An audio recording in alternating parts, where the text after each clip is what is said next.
Most investors treat due diligence as a 2-week sprint. They review the documents provided to confirm the seller's representations and secure the deal. Institutional operators structure diligence as a 30 to 45-day hostile forensic investigation. They assume hidden liabilities exist within the property and systematically hunt for missing data to ensure the investment can actually survive closing.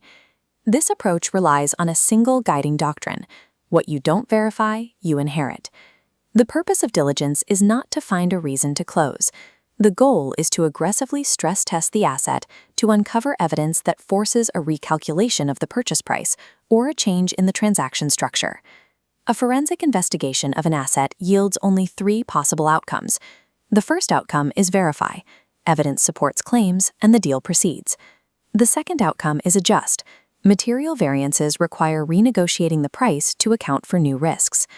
The third is terminate.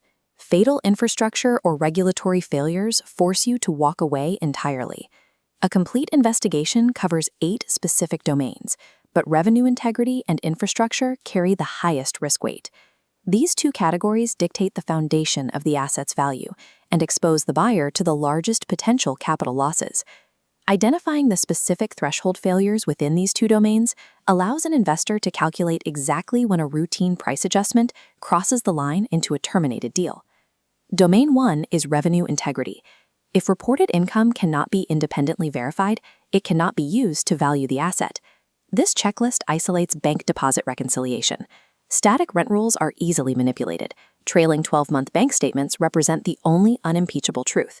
A gap over 15% between reported rent and actual deposits reveals systemic collection failure, demanding an immediate price renegotiation. If the income cannot be verified by actual deposits clearing a bank account, that revenue does not exist, bringing the advertised value of those lots to 0. Domain 2 is expense normalization. Sellers frequently omit ongoing operational liabilities from their financials to artificially inflate net operating income. Net operating income, or NOI, is a calculation of a property's total revenue minus all necessary operating expenses. The most frequent omission occurs in owner-operated properties, where the seller excludes a management fee. Institutional underwriting mandates imputing a minimum fee of 8% against effective gross income to reflect true operational costs. This framework forces capital replacement reserves into your model. Budgeting $300 per lot annually ensures liquidity for component failures. You must also calculate hidden tax reassessments, as transitioning from agricultural to commercial ownership often triggers massive tax liability increases. Closing on an asset based on a seller's unnormalized expense ledger guarantees immediate negative cash flow on day 1. Domain 3 covers infrastructure systems. Operating a property on municipal utilities carries low risk, but shifting to private water and sewer systems exponentially increases both capital requirements and regulatory exposure. This protocol dictates the exact technical minimums for a private well system. If the well yield falls below 1 GPM per lot, the system physically cannot support the community. GPM, or gallons per minute, is a measurement of the flow rate of water drawn from a wellhead. Below the surface, distribution systems hold significant replacement liabilities. Properties utilizing aged galvanized pipes face a guaranteed mandatory CapEx event. CapEx, or capital expenditure, refers to the funds used to acquire, upgrade, or maintain physical assets. On the back end of the property, managing private wastewater lagoons introduces extreme operational complexity and highly aggressive environmental regulatory oversight. This illustration demonstrates the extraction required when a lagoon hits a fatal technical threshold. If sludge accumulation exceeds 50% of the system's design depth, it triggers an immediate, massive remediation project costing up to $75,000. These private utility failures do not simply dent your quarterly returns. They are sudden, 6-figure capital calls capable of wiping out your equity entirely. Electrical infrastructure dictates the legal and physical capacity of the property, determining exactly which types of homes the community can accommodate. This assessment matrix classifies 30-amp electrical service pedestals as entirely obsolete.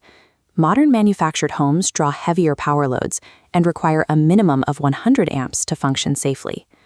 Acquiring a property stuck with 30-amp service forces an investor to execute a highly expensive park-wide electrical grid upgrade just to bring in new homes and fill vacant lots.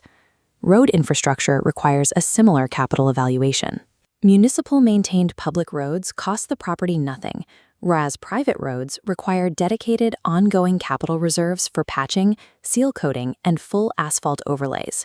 Physical obsolescence creates an unyielding ceiling on revenue. You cannot improve the tenant base or raise lot rents if the physical plant is incapable of supporting modern housing. Domain 4 is regulatory compliance. Operating outside of legal state and local permits represents an existential threat that can force the immediate closure of the property.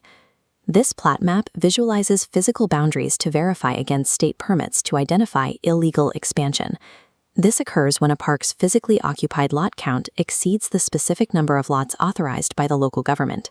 Collecting rent on illegal lots introduces severe enforcement risk. Municipalities routinely force the immediate physical removal of unpermitted homes and levy massive compounding fines against the property owner. This matrix details zoning risks, separating fully conforming properties from those designated as legal nonconforming. Legal nonconforming status means the park is allowed to exist, but the municipality may permanently prohibit any future expansion or the replacement of aging homes. The ultimate walk trigger is discovering an asset operating in direct violation of current local zoning laws, lacking any grandfathered legal protections to keep the doors open. You can deploy capital to fix failing water lines or obsolete electrical grids. You cannot fix severe regulatory violations. They represent uninsurable, unfinanceable, inherited liabilities. Institutional operators execute the investigation of these 8 domains across a highly disciplined, phased 45-day timeline. This schedule tracks Phase 2, desktop analysis. Before an inspector ever steps foot on the property, the diligence team verifies title history, completes the revenue reconciliation, and files FOIA requests. FOIA is the Freedom of Information Act, a law that allows anyone to request internal records and violation histories from government agencies. Phase 3 is the field inspection. Specialized contractors arrive on-site to test the physical reality of the desktop data, executing well flow tests, measuring lagoon sludge depths, and calculating electrical panel capacities. In Phase 4, the investment committee reviews the aggregated data, quantifies the exact capital risk, and renders a final decision to proceed, renegotiate the price, or walk away. Executing a rigid phase timeline neutralizes deal heat. It prevents the emotional momentum of an acquisition from overriding fatal data flaws. Amateurs trust the numbers they are handed. Professionals assume the numbers are flawed and deploy forensic diligence to calculate exactly how bad the worst-case scenario actually is. Translating physical raw and unpermitted lots into hard mathematical deductions is the core operational mechanic of a successful acquisition. Institutional value is not found by stumbling across a flawless property. It is engineered by systematically exposing an asset's hidden liabilities and forcing the seller to price the truth.